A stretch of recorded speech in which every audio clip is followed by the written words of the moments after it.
Hello everyone, my name is Doris Luciano Boy, and today I'll be giving a presentation on the sociology of mass media. This presentation will include patterns of ownership and control of the mass media, how media stereotypes are presented, the implications for the individual and the social groups of the power of mass media, the impact of ownership on content and presentation, and how stereotyping transmits meaning to audience. Moving on to the next slide. The mass media. Changes in technology has made media more relevant and reflective of society and its daily concerns. It goes on to say that with the global way we've been able to disseminate information with technology, media has become even more relevant in many ways, reflecting society and its daily problems. The media connects people everywhere and lets them express their thoughts. Media production and consumption have changed over the years from traditional media, which includes paper, books, periodicals, to new media, which includes po- podcasts, social media, which is a form of digital media. The next one, traditional media, dates back to medieval communication. New media has expanded, altering media organization with the advent of new media, which is more of the digital media. An example of which is social media. It has given a reason for expansion, and especially with the way media organization is run.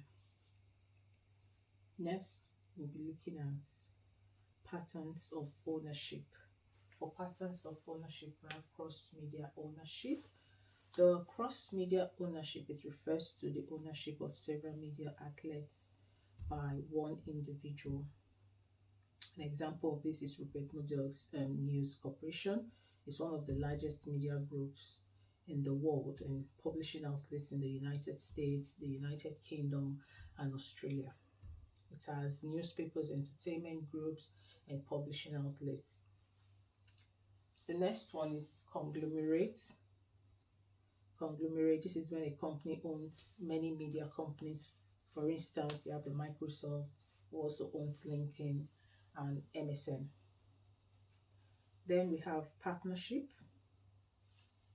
Partnership persons in this kind of ownership, persons share profits of a business carried on by all or any of them acting for all. In this partnership, you have 2 to 3 partners. General and limited partnership are 2 types of partnerships. An example of partnership is Red Chilies Entertainment in India, which is run by Shah Rukh Khan and Guri Khan, which produces films, VFX, TV series, and IPL. This outlet is run by the executive producer and SRK, and Guri are the chairman and chairperson. Next, we'll be moving on to control of mass media. We have the Maxis. The Bourgeois own the media and controls journalists and editors. The Maxis actually believe,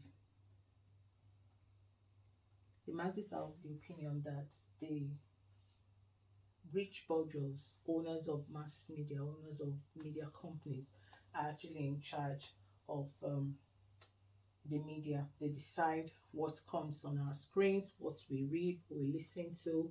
They decide that they pass on this information, these ideas to the journalists and editors, and these editors and journalists pass it on as content to the general public. The next one we have the pluralist. The pluralist theory of media responds to audience needs and produces materials to meet those needs. Any company that fails to match audience expectation will lose customers to trade media. Media firms compete to match consumers' expectations to keep making money, since consumers can choose or reject a media outlet. And then we have,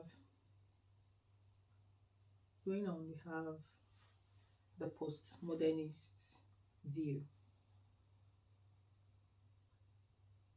postmodernist view argues that media created numerous realities in postmodernism, which rejects objective reality. In this regard, Jane's hyperreality theory suggests that media might control our worldview when we fail to distinguish between the real world and media images due to realism. In this case, certain movies, certain films are made to look like reality, but in actual sense, they are not real. An instance is Frozen. Frozen disconstructs the overarching storylines of all fairy tales. This movie is about sister love, not romantic love. Unlike others, the plot centers on the main character of the sister. Next, we'll be moving on to the next slide. Media stereotypes. With increase in digital media, we've seen also an increase in media stereotypes. It's difficult to separate media from stereotypes. So the first example of media stereotype is gender. Under gender, we have underrepresentation and misrepresentation of women in media. Somehow, media has been able to represent women in a different form. Um, Gender stereotypes is when women are underrepresented or misrepresented, and this has happened for decades. This has been on for decades, both in Hollywood. Next, we have negative stereotypes, which involves preconceived notions of a group. Preconceived notions of a group form the idea of members of the group. In this way, an individual can form an idea of members of a group from preconceived notion, not necessarily from experiences with them. Then we have the critical media literacy.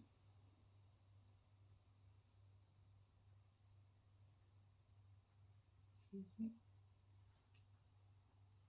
Under critical media literacy, this is another way media represents stereotypes through critical media literacy, which is an approach that seeks to equip individuals with the skills necessary to analyze, evaluate, and create media messages.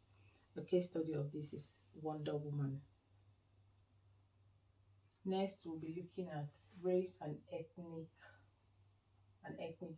stereotypes, biased depiction of racial groups. Under this, we have biased depiction of racial groups. Biased depiction of racial groups cannot be dismissed as trivial entertainment. Research shows that prolonged television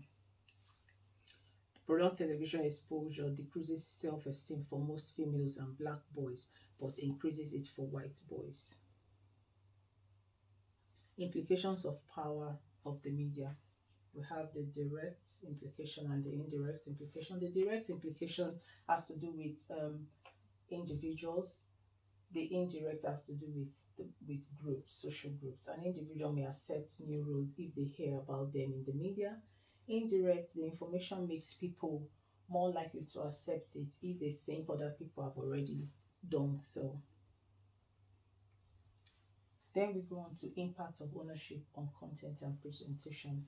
Owners' business, financial and political interest may suppress news content and intimidate editorial employees. The next one, owners, advertisers, and the government encourage market-driven or government-controlled media journalism.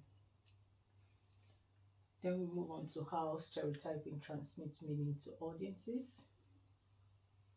Early in child's development, family and society unknowingly teach children gender-based roles, which are conveniently passed through children entertainment. The media has created appearance stereotypes that people associate with success or failure. In this,